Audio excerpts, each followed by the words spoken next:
Welcome to Da Vinci's Discourse, where the minds of today's most innovative entrepreneurs are unveiled and explored. And my name is Kyle Campbell, your guide on this journey into the depths of the entrepreneurial psyche. So sit back, relax, and get ready to dive into the minds of the greats. This is Da Vinci's Discourse.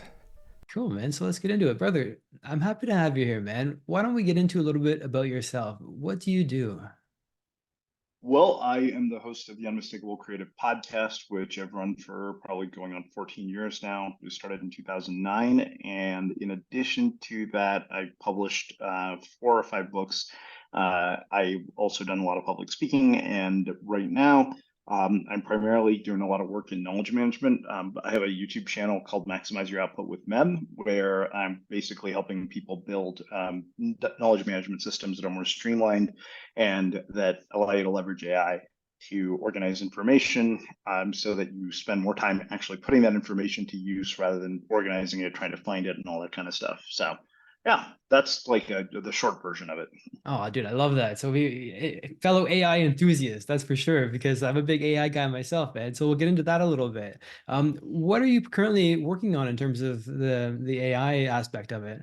And Well, how do you think we can start to model something that you are already doing successfully in our businesses? yeah, I mean, I think that when you look at it, in general, like I think before we go into AI, we have to start with sort of the knowledge management layer, right? Like, because I think that the temptation is to jump on, it's like, oh, let me jump on the bandwagon, oh, AI, it's the new thing. But like, you have to really kind of think, okay, like, what am I trying to accomplish with this Right. instead of I'm just going to use AI? Like, I think we got to be more strategic about how we use it. And for me, the first layer really was, okay, the way that we organize and access information is one of the root causes of a lot of our inefficiencies in knowledge work. So if you think about it, like the way that most of us manage our knowledge work is a bit like going to 3 different grocery stores to buy the ingredients for a peanut butter and jelly sandwich, right? Like you have some information in one tool, some, Yeah. like information in your inbox, information in a task management tool, information in another app. And I think that until you centralize all that information, you're inevitably going to end up with a lot of context shifting. It's like really just kind of, and it gets taxing, as anybody who knows, if you check email 100 times a day, because I've seen this where people are just managing, like try to manage an entire project via email. And it's really annoying because like you get one, when you go there to look at stuff related to the project, you're going to see stuff that's unrelated and it'll be a fire you can't put out. And then you can't go back to the original thing without thinking about the fire that you can't put out. So that's the thing. And for somebody like me, the sheer volume of information I'm dealing with every day is significantly higher than the average person, I think, simply because of the fact that we publish 3 new episodes a week. I read the books of every single guest that I interview. So I've got my book notes, I've got links to transcripts. So a lot of this comes down to, okay, like where do humans need to be involved and where can you automate? So like I think you start with the automation layer and then you go into, okay, let's figure out how to leverage AI. So really, I think the big thing for me, like part of the reason I took to the tool mem.ai was because it was a centralized knowledge repository where everything was in one place. There were no folders, no files. You could connect things together. You could link things together just by typing. And on top of that, they have a chat layer that has access to your entire knowledge base. And of course, part of the reason that the key to this, of course, is the information that you add. So like if you think about it in terms of like 2 different structures for how we can organize information, hierarchies and networks. Networks are basically what you think of as the internet, right? On the internet, you go to Google and every page is connected to another, if they choose to be. If you can't find it, you just search. And that's, what we call interlinking, right? Like you have, hyperlinks from one page to another. The thing is that we don't organize information that way. The way that we organize information is like, let's just take something like folders, right? So you have a Dropbox folder for project 1, project 2, and then within that project, you have a subfolder and a subfolder and a subfolder, and then of course files within the subfolders. And at a certain point, like no matter how good you are at doing this, like one, you have to remember to put everything in the appropriate folders. 2, you're assuming that that folder structure is going to stay intact. But everybody who's ever tried this knows, like as a project gets more complex, eventually you just throw the system and everything just gets dumped into one place. Or you like look at like a desktop of some people, right? You'll see their entire desktop is cluttered with shit. And so that is like a wildly inefficient way to manage information, especially when most of the time, like when we're using a lot of these tools, all we're trying to do is access the information we need to complete the task we're trying to complete. And so when you look at a network structure for organizing knowledge, it's really different because of the fact that you don't have this hierarchical thing where it's like everything is connected to each other. It's easy to find things. And on top of that, the biggest benefit, I think, is that it's infinitely scalable. Like, the thing is, a folder structure, as it becomes more complex, eventually collapses under its own weight. And that's true of any sort of hierarchical system for organizing information, hierarchies in general. But the thing is that this is the weird thing about all of this is that this is a counterintuitive way to organize information. Paradoxically, however, this is literally how you think. Yeah. That's So what if I, you that's, think about, that's where I was going with this. Does he think like this? I mean, like, how does this relate with the thinking structure that you use on a paradoxically, this day-to-day is how basis? this is how everybody thinks, right? So Yeah. I can rattle off like 4 words. If I say hometown, girlfriend, parents, first job, instantly Image. Yes. everything that you associate with those words just comes online instantly, right? Yeah. You don't say open the folder for hometown, open the subfolder for Yeah, true. girlfriend that I met in my Not hometown, open consciously. the subfolder. It just happens, instantly, right? Because the way that information is organized in the brain is a network. And so words are like cues that trigger all the memories that you associate with those words. And then, of course, every memory associated with the memories starts to come online, right? So it's all connected. Like, nothing exists in isolation inside of your brain. Now, when you're using a hierarchical structure like folders, everything exists in isolation, every file, every piece of information. In a network structure, none of your notes exist in isolation either. Instead of like notes in a database, they're nodes in a network, very similar to the way that information is organized in your brain. So the advantage of that is that it gives you a lot of freedom to just capture ideas as they occur, and like, you don't have to remember where things are at. Like, you literally just can focus on the execution instead of the organization. And that, it turns out, is a huge advantage in terms of your ability to be much more productive and much more effective. If you think about it, like, if you're like, for most entrepreneurs, right, like, we spend a lot of time managing information, like whether it's projects that are stuff, staff, team members. Now imagine if everything you needed was in one place, like every piece of information you needed. So for me, that's like book notes, podcast transcripts, ideas, all of that, all put into one centralized repository where everything is connected. I can find it in seconds. And on top of that, you have AI that can make use of that knowledge. Now, the thing then this takes us to the AI layer. So when you think about AI from the individual perspective, like, the first layer we have to start with in a network. So unlike your brain, which is filled with information and nodes, when you first start building this network, it's a blank slate. So this creates a lot of cognitive dissonance because people are like, I don't understand the value of a structuralist way of organizing information. And that's because it's kind of like a brain with amnesia. Unlike your brain, which has all this information, you have to basically start filling it with memories, and you have to start creating different nodes, which is all your notes from different projects, etc. Now, at a certain point, those nodes will hit a critical mass, right? And once those nodes hit a critical mass, the value of all of it being connected becomes a lot more apparent.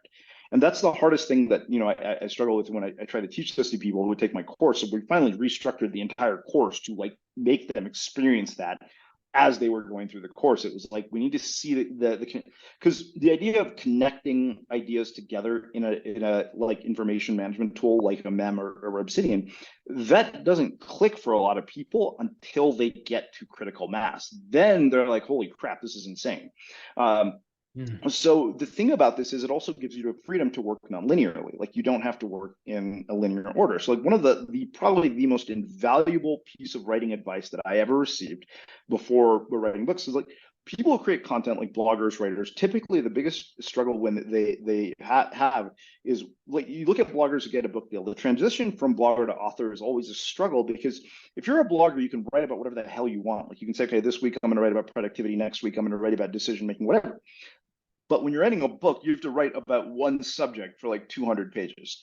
And that's a real struggle for a lot of people because of the fact that they're not used to having to just focus on one topic for that long. And one of the women I interviewed on Unmistakable Creative gave me the most invaluable advice. And to this day, I honestly say that advice has been worth at least $500,000, literally. And that was that your structure has to be linear, but your process doesn't. And the thing is that when and of course, that goes against everything that we're conditioned to do. So you think about how we're taught to write, like particularly in high school, right? 5 paragraphs essay, right? Like hypothesis, 3 supporting paragraphs, conclusion. and you write an outline before. Real writing doesn't work like that, right? Like any creative person knows that that's not how like work gets created. It's ludicrous to, but the thing is that we've never had the freedom, we've never had tools that facilitate the ability to work like that. So another way to think about it is imagine every single note that you add as a puzzle piece, right? As a piece of a puzzle, and your job is to put it all back together in a puzzle. Now, here's the thing. In a hierarchical system like a Dropbox folder or whatever, you're not going to build tens of thousands of notes of puzzle pieces. You're going to just have one giant completed puzzle, right? And so once the puzzle is done, or you publish the puzzle or you sell the puzzle, then you have to start refilling it with new puzzle pieces. Unlike a network structure where I can use those puzzle pieces because they're all just small notes, like with, maybe a paragraph. I can use them in, I might use like something that I publish in a blog post. Then I can be like, all right, I can just use that same note again in an email newsletter or like, a product, like same thing. Because every piece of information is no longer in isolation. It becomes, instead of a static piece of information, it becomes a dynamic asset that continually like compounds in value the more that you add to the entire network. So like imagine having 60, 70,000 pieces of information from like all of your work at your disposal, at your fingertips to do whatever the hell you want with, to recombine and repackage and all sorts of stuff. And that like ultimately is kind of where I've been spending a lot of time, because the ongoing joke for me has always been if I could actually implement the advice of all these people I've interviewed, I'd be a billionaire with six-pack abs and a harem of supermodels, and I'm none of those things. So that's the thing. I've always been like, okay, how do you actually make the just depth of information that we all have access to and we all consume? How do I make that more useful? How do I make that more actionable? And then you layer AI on top of that, and that's where the real magic starts to come to play, right? Because like, for example, I'll give you an example of the AI layer on top of this. Now, we'll get back to the data thing in a second because that's really important. We've kind of been talking about it implicitly throughout, but take a social science book, right? Like something like Made to Stick or whatever. Right? These books all offer these really profound frameworks. They all sound great in theory, but anybody who goes to like implement these ideas, it's like, well, yeah, I understand that it's supposed to be simple, unexpected, concrete. I'm like, but how the fuck do I actually do that? Oh, shit. Well, that's where AI comes in, where it's like, okay, great. Here's a title. Here's the book Made to Stick. Apply the principles from Made to Stick and give me new versions of this title. And since I have the principles from that book in my knowledge base, the AI can be like, all right, cool. This is based on, what you've said here. This is how we would do it. Now, data is, and the thing is, for the individual, so if you think about why are big companies so good at AI? Because they have a shit ton of data. Like Facebook knows so much about you. So part of the reason they're able to use AI so well is because they have that information. Now, for the individual, like we don't have that information. We've never had it accessible. And the thing is that if you think about sort of where we're headed, right? In the age of AI, like the asset that's going to drive the individual person's like ability to thrive is what I call personal knowledge capital, which is a combination of every intellectual asset that you can imagine. Notes from books, ideas, like the more that you have created, that's like what data is to big companies, this is to the individual.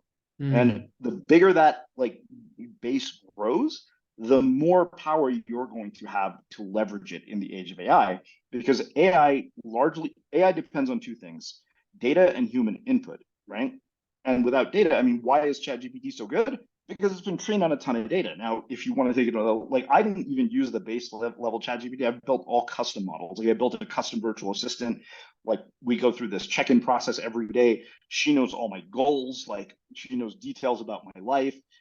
Like I've set it up to such a way that like I've integrated other tools into the workflow of like my conversation with her. It's like, hey, save this to the knowledge base, and it just gets sent to another note-taking app if I find something, rather than having to cut and paste anything that it sends me. And I'm bit by bit working on integrating this. So like I've been building custom, AI models for people where we're training, like trying to figure out how to get responses that are very tailored to their specific needs. So like, for example, I have one person who had a lot of content and she wanted to use it for repurposing. So we're building an AI repurposing model for her to generate tweets, to come up with Twitter threads, to basically look through. But the thing is, we need it. I told her, I was like, this all depends on the data that I have access to. I need a ton of it. So literally, I had her basically dump her entire Twitter archive, like 1,000 tweets. And then I went through, I used AI to categorize all the tweets into like 3 or 4 different categories. brought them into another tool, analyzed them to figure out like what her voice sounds like, and use that to guide the model. So anyways, this is a lot of, like propeller head shit that like, this is not, the thing is, a lot of this is hard to comprehend until you experience it for yourself or you see it. Like, it's hard to put into words when you talk about this. But the thing is, the nature of what I've done, because of the fact that I've interviewed over 1,000 people, like my ideas are like sort of this like amalgamation of various ideas Right. from different people that I've kind of applied to my own work to figure out, and so it's kind of led me to here, mainly because I was trying to solve my own problem, which is why I ended up, working so hard on this. And then I kind of saw that, oh, this could be a business in and of itself, which is what I'm working on now. I'm literally just trying to migrate a system over right now to a new platform, and it's been a pain in the ass, but that's a whole other story. Anyways, that's in a nutshell. Wow. Okay, dude, what a nutshell that was. Holy shit. So what I'm getting from this is you've accumulated a massive amount of personal unconscious data that's in your personal reservoir. And I'm looking at this from a psychological point of view. So the way I look at AI is it's a sort of physical representation of the collective unconscious. It's not infinite, but it's as close to infinite as we can reach right now. And so the collective unconscious, infinite intelligence, Napoleon Hill talked about it, I Think and Grow Rich. Carl Jung talked about it as the collective unconscious, the space that we all share as one. The way I look at this is the AI has taken the personal unconscious of every individual that's ever written something online, created something, published something, posted something, and has been able to essentially analyze that data and come up with a collective of it all, and be able to reach and take and pluck like a feather from a pheasant, the information that you're requesting at that time. And what do you think about that analysis, the way that it's tailored in and kind of synergistic, Okay, so or you think about like most of like the AI the that you personal do. and collective unconscious? Okay, so that's a good way of putting it. Like, most of the AI that you use every day, right, is trained on the wider internet. It's not trained on your personal information. Now, Right. which is why everything that like people are like annoyed that it sounds generic and like bullshit. And I'm like, yeah, of course it does, because it's trained on basically the collective, Yeah. it's the collective data of what everybody's produced. Like, and so Right. that's where, when you think about, so there, the way that I look at this is, and I wrote this really lengthy guide about this, about the 4 keys to success in the age of AI. And the funny thing is, the skills that matter the most in the age of AI, ironically, have absolutely nothing to do with AI. Like, they're literally not technical skills. They're the things that Yeah. make us human, like our ability to think in first principles, our ability to, communicate well, creativity, divergent Yes. thinking, convergent thinking. And so if you think about the way that the average user uses AI, we have sort of like a command and control approach, which is where like Mr. Miyagi and, ChatGPT is Daniel waxing our cars and painting our fences and just doing all our bullshit, right? The part that people miss is that the relationship with Daniel and Miyagi is a very symbiotic relationship. It's a two-way relationship. Right. Yeah, this is very And one way, right isn't it? now, the Yeah. dynamic that most of us have with AI is very one way. It's like, Yeah. do this for me, do that for me. One of the things that I figured out, after toiling away, like it was just, I had this like binge of like all sorts of experiments, like right before Christmas, and then I ended up getting sick, so they kind of came to an end. But it was like 3 weeks maybe straight of like tinkering, and I had like a 40,000 word conversation in one thread with ChatGPT. And what started out as and I'll tell you kind of where it led. We'll get to that in a second. But one of the things that I figured out from that experience was that like most people go to AI to ask questions, and I realized, I was like, wait a minute. I was getting stuck on having it write something for me, and I thought, you know what? I'm like, do this. I'm like, instead of me asking you, why don't you ask me questions and I'll give you the input? Dude, Because I then love that. I Yes. realized because what it's going to do, one, it'll get the data in the way that it wants. So that's the thing. Yeah. But what I realized in that moment was, wait a minute, this is like a totally one-sided dynamic that we all have. Hey, I hope you're enjoying the podcast, and I want to let you know that I've got a free book that you can get if you want to tap into more of these resources. And you can get that for free at kylesbook.com. Back to the podcast. And one of my friends who had a PhD in AI at Berkeley, like he looked at this and he kind of coined these two terms, which I stole and just kind of made the foundation of this article. So if you think about it, there what I call two paradigms of AI. One is the better Google paradigm, right? Where everything is focused on execution. Let's do this faster, better, the standard way that most people use tools like ChatGPT. There's nothing wrong with that. Like that's great. It's like a huge enhancement from where it's like, hey, proofread this shit, write an email for this. But it's a bit like having a Ferrari and driving it in the fucking school district. Yeah, no right? shit. Yeah, exactly, You're dude. wasting its 100%. potential, right? It's like, why would you buy a Ferrari if all you're going to do is drive in a school zone where the speed limit is 25 miles an hour? Yeah. So how do you use where the highway is thing at is, then? well, then, and that's the thing. That was the analogy we came up with was like, we're talking about the Autobahn of AI, which is Yeah. exploration, right? Like most of us are trying to do Yes. things better and faster rather than doing better things, which is the new era of creation You paradigm, go meta where on it's it. like, Yes, I love that, what man. does this make possible Interesting. that wasn't before? Which Yeah. is a fucking world of insanity.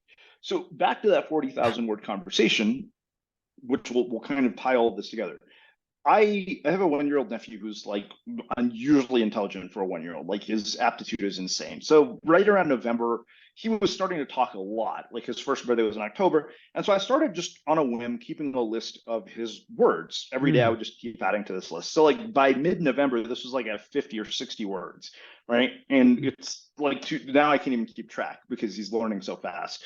But one of my friends, like a 1-year-old, was 50 words. That's crazy. And so I thought to myself on a whim one day, I went into Mem, the tool that I use, and I was like, hey, write a synopsis for a children's book, or give me 3. And I was like, okay, this curiosity one seems good. And then I remembered, I was like, wait a minute, I have that list of words. I was like, you know what? Let's do this. Write the book using nothing but these words. All right.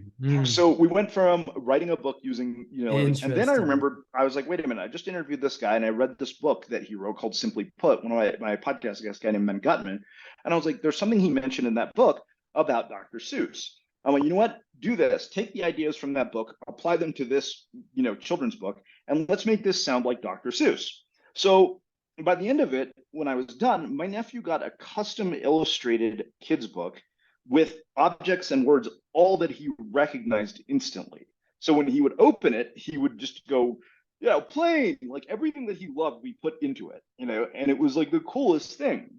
Huh. So, and the thing is, now a list of words in a document in a folder is pretty useless on the surface, right? Like a 1-year-old's vocabulary you'd never think would be this like incredibly useful asset. So when I came back from the holidays, I took that vocabulary list and I was like, okay, what else can we do? I was like, you know what? I was like, I don't get to see him every day. I can't do a book every day. I'm like, this is going to take too long. I was like, you know what? I'm like, what if we did some interactive content? So we did a puppet show. Started doing puppet shows. So I did a bunch of I did puppet shows to teach him the alphabet, to teach him pronunciation, and all of it was basically developed using nothing but a list of the words that he knew. But the whole thing was personalized to him. So we did like phonics, numbers, alphabets, all of it, like 4 or 5 different videos, to the point where he started going crazy, and at dinner time he'd get like really demanding, and so we had to cut him off. And I was like, okay, good. I'm like, that means I've validated the idea. So I took all of that, right, and I started. This is where this conversational approach, like a back and forth dynamic between you and AI, becomes very useful. The question that I wanted to explore was like, wait a minute, I did this using nothing but a list of words, and AI can do almost all of this, like generating the voices, the sounds, the characters, because these are simple characters. They're for a 1-year-old. And I'm like, this could be done at scale. And my brother-in-law was like, you should just do books as like a business. And I was like, I don't want to do books. Like I want to build something more. I was like, custom books are cool, whatever. And then I thought to myself, what, like, the thing is, education is of tremendous interest to me. So I started just kind of having this dialogue. And what started out as a word list, like literally a list of words, I arrived at the thesis that you could customize the entire learning journey to a kid from the age of 1, like personalize and do it at scale using AI, where kids would get interactive puppet shows, they would get custom books, like a subscription. And I was like, holy shit, like this started as a list of words. And I was telling a friend, I'm like, this is a business like where the customers are forever ongoing because new babies are born every year. But think about where we started, right? Well, I there's that started with an too. Hold on, I want to stop you there because there's a fascinating point there. You said that they're lifelong customers, and I'm thinking, well, you start them off at one interacting with the AI. They're literally, and as an individual, a lifelong customer because they're going to create associations and relationships with this AI in a way that us well, as more than that, adults I'm wouldn't less be interested. able to have these Well, I'm associations with less it. interested in the. I don't want that as the outcome per se, because I Okay, don't want kids on screens. My bigger outcome is to personalize education, right? right. Because the thing is, like, what you can get is, instead of, like, videos or content that's like generalized to the entire public, like, each kid, like my nephew, is the character in his own stories, which is Yeah, so cool, yeah. It's incredible. and I can show you one of them if you want to see, like, one of the most recent one we did. Here, let me put it up on Canva. I can imagine, dude. I mean, like, yeah, pull it up for me. But the way I see it is in relatively no time at all, we're gonna have individualized movies created for us based on what the AI is able to extrapolate based on You're gonna have to what it enable thinks. screen sharing for me. Okay. Well, If you go to participant security, I think yeah, that's I where did it's it. at.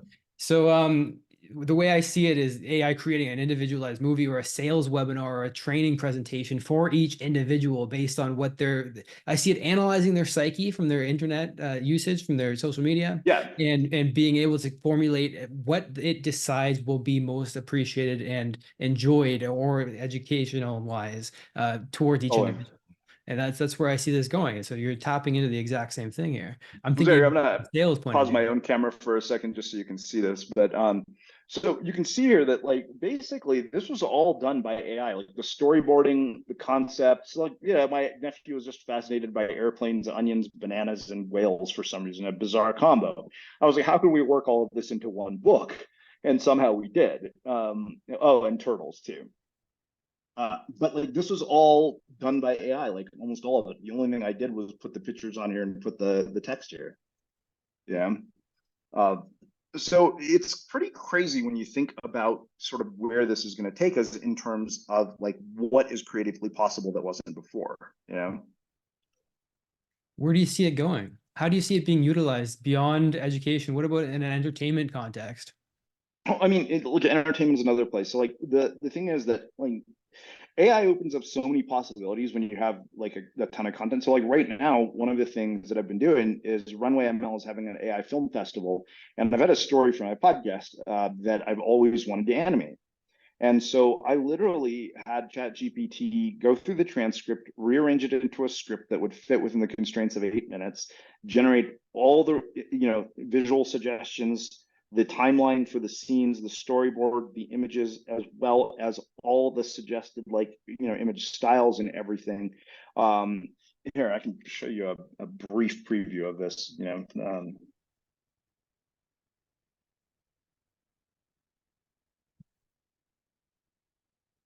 me see the most recent one.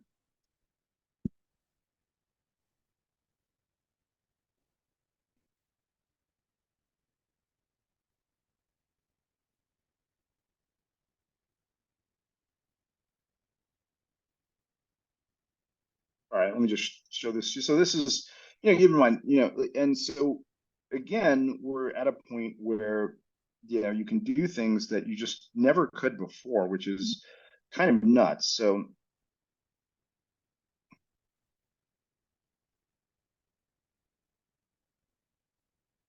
When did you do this? I've been working on this over the last couple of days.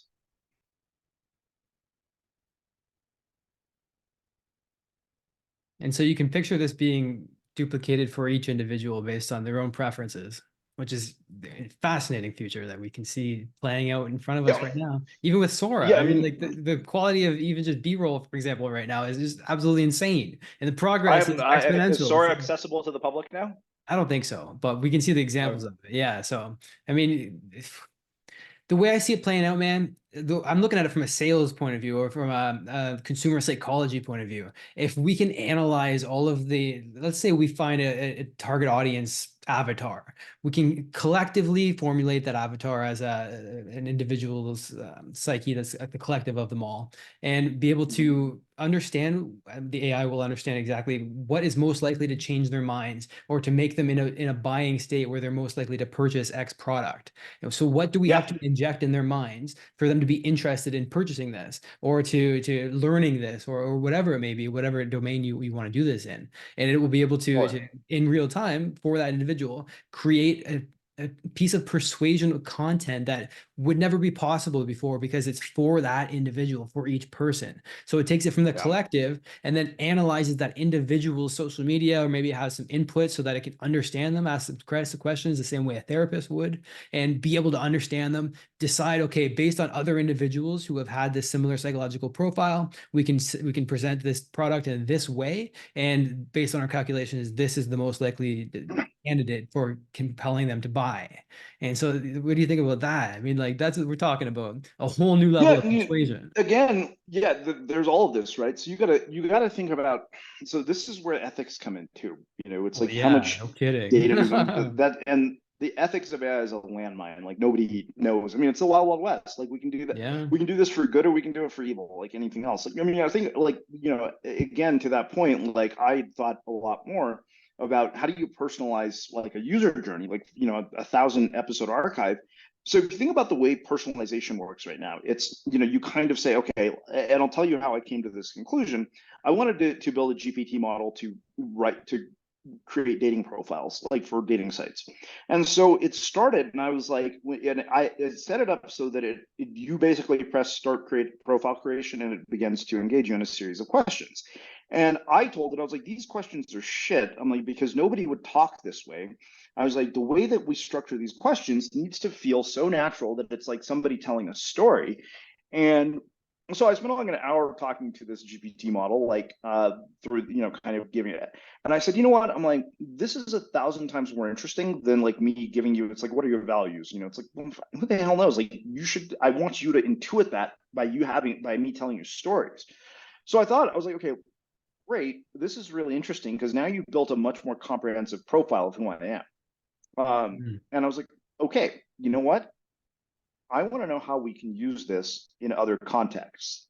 And it was like, well, you could use it for content personalization. I was like, wait, so you're telling me what I can do is basically when people subscribe to my newsletter, instead of being sent to a confirmation page, they get sent to a GPT model, which we call the shaman. And the shaman basically engages them in like a very deeply personal conversation. The idea is that you're building a psychographic profile of that person, and then based on that entire psychographic profile, it basically will connect them and say, these are the interviews that we think you should start with. Right. Or these are the products you think we think you should buy, or these are the problems you have, so here are the solutions to these problems. So I am working on this right now for client, because like I wanted to get the model that we built for her content generation fine-tuned. I said, you know what, I need another layer. I said, this is going to be a pain, because I need you to spend like a good hour and a half on this. And just engage in a conversation with this thing. And I said, what I'm going to do is I'm going to create a psychographic profile, and then we're going to use that and layer it on top of the content generator, so that content generator knows you, because I can intuit, like, there's only so much I can get from you dumping a bunch of data on me, but you sitting here and telling me stories. So I literally programmed the GPT to replicate my style of interviews for Unmistakable Creative and ask questions that are not work related. I was like, I want to know you as a person, because once I have that level of detail, then I can layer that shit on and then like really see what this thing can do. Well, yeah, man. I mean, I've been keeping highly detailed journals. This is an example of the psychographic profiling that AI could structure in the future. The way I see it playing out is the more data, the more the AI will understand you, and the more it'll be able to personalize its recommendations or content or whatever. So I've been taking highly detailed journals over the last 7 or 8 years, and I'm excited to be able to upload all of this data to an AI, have it understand me more than any other human possibly could, possibly more than I understand myself. And in fact, most likely. And the thing is, now the new chat GPT has memory, right? Within a single thread, it remembers everything. So you can manage, like I have one thread that literally is just all my planning, like task planning and stuff.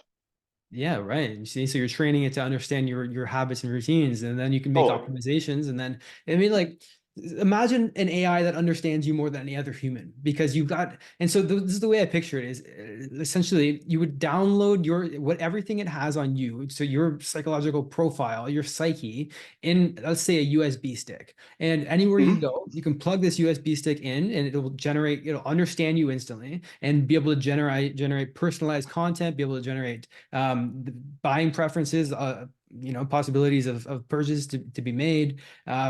You go to the movie theater and everybody is watching their own individualized movie based on, it'll probably be in VR, but Yeah. we don't know where it'll take us. But I love the personalization aspect of it, where we can digitally download our DNA, our psychological profile, and have it understood by an AI so intimately that it will know exactly what we will like and what we won't like, and be able to create that content or whatever it may be, plans, whatever, in real time, in a way that no other human could nail, like the way it will be able to, depending on how much data Yeah. you have.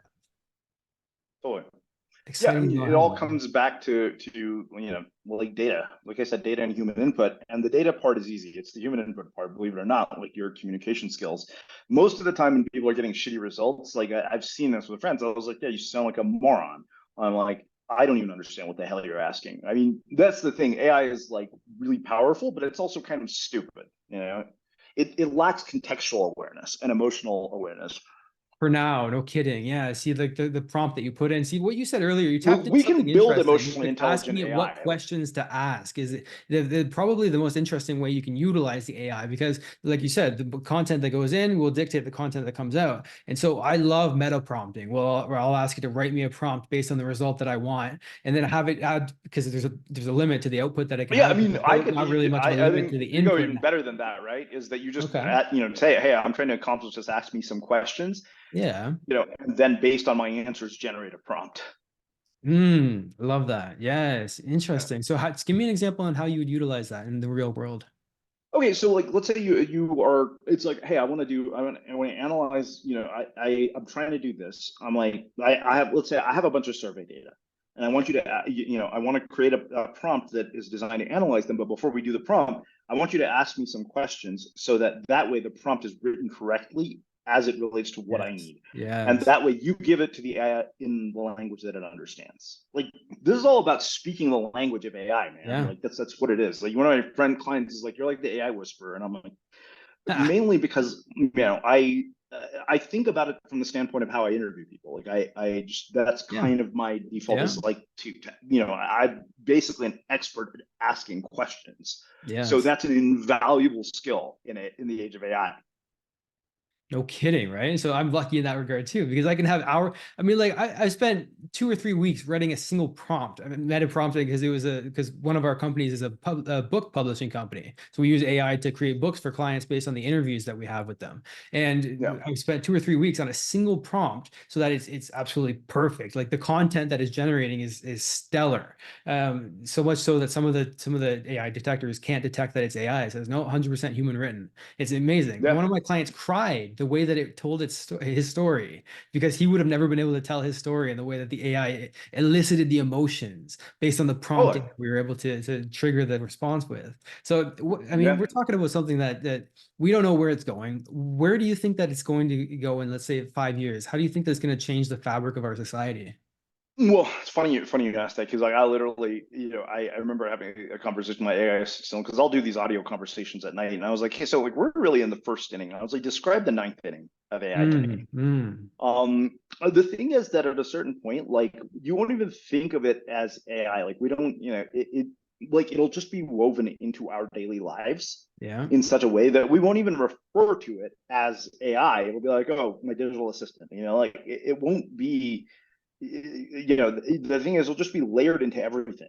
Like, you won't even notice its presence at a certain point, because right now it's all new and innovative. Like, because we're thinking ways, but like what's going to happen is, so let's go to a theoretical layer. I think this would be a good place for us to finish up, mainly because I think this is really the foundation, and the thesis that I arrived at was, so you go back to the foundational economic principles, right? Like Adam Smith in The Wealth of Nations said, division of labor is the key to maximizing output.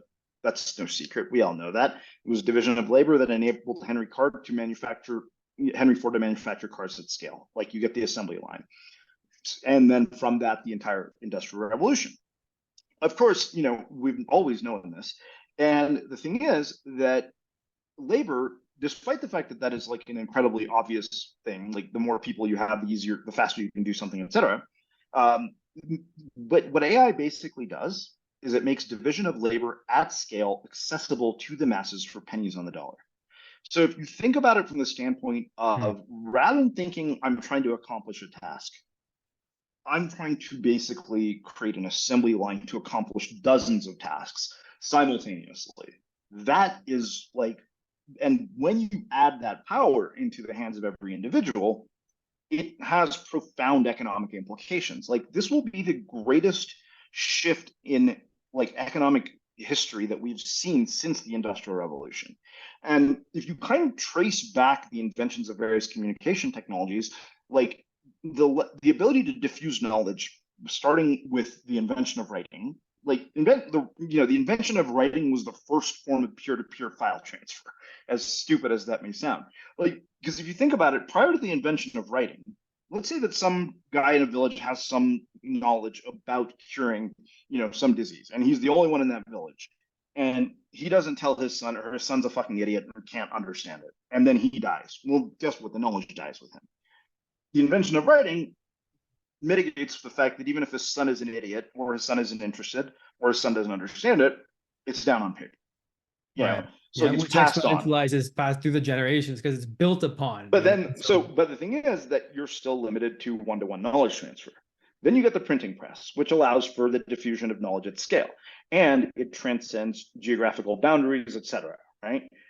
It's still slow, relatively speaking, and like any other technology, the printing press was a double-edged sword because while it allowed for innovation and scientists to collaborate, it also enabled the Nazis to, like basically spread hateful propaganda. Like without a printing press, you don't get hateful propaganda spreading to people. But we take the printing press for granted because, like, think about it: no printing press, no screenplays, no movies, like everything like that. Each thing makes the next thing possible. Yes. Yeah. So from the printing press, you get to this, sort of technology, like you get the next layer of communication, which is radio, television, all of that. Then you get to technology, computers, then you get to the internet, which just radically speeds up this diffusion of knowledge transfer.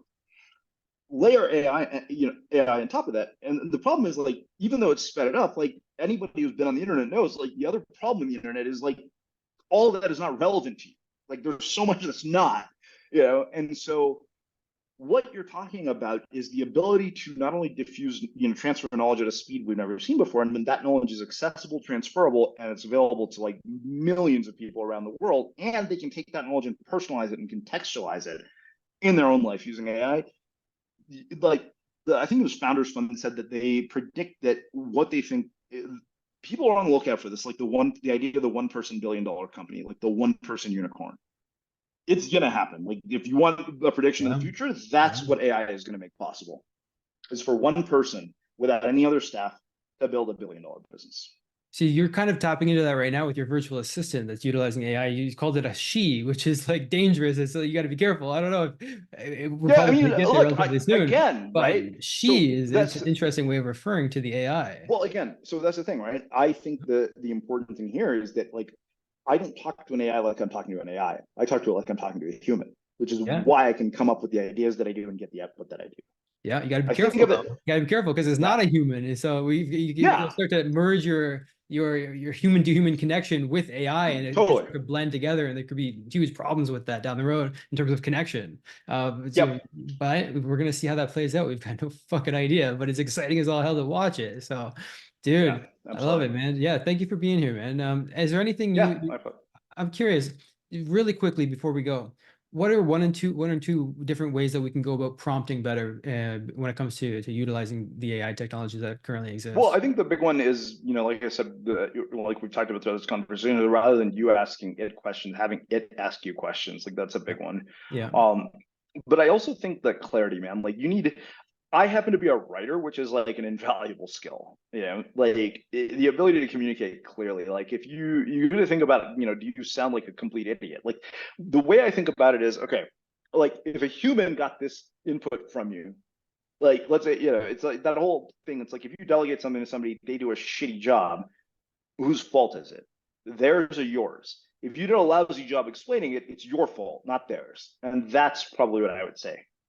Right, because it reminds me of there's a telephone game where if you transfer knowledge throughout 10 humans, by the time it gets to the 10th, the knowledge is completely changed. And so that goes back to the tribesman who invented a cure and explained it verbally but didn't write it down. And then by the time it gets to the 10th patient, it's a completely different cure and it kills the person, you know?